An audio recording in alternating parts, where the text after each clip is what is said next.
या व्हिडिओमध्ये आपले स्वागत आहे। या सत्रात आपण सॉफ्टवेअरमध्ये सभासद नोंदणी कशी करायची ते शिकणार आहोत। सर्वप्रथम भाग भांडवल मेनूमध्ये जा, सभासदवर क्लिक करा।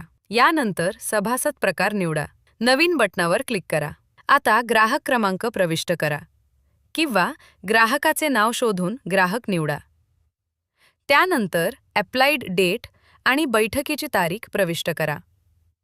यानंतर मंजूर तारीख निवडा। आवश्यक असल्यास रेफरन्स निवडू शकता। पुढे सभासदासाठी वारसदार जोडा आणि वारसदाराची माहिती प्रविष्ट करा।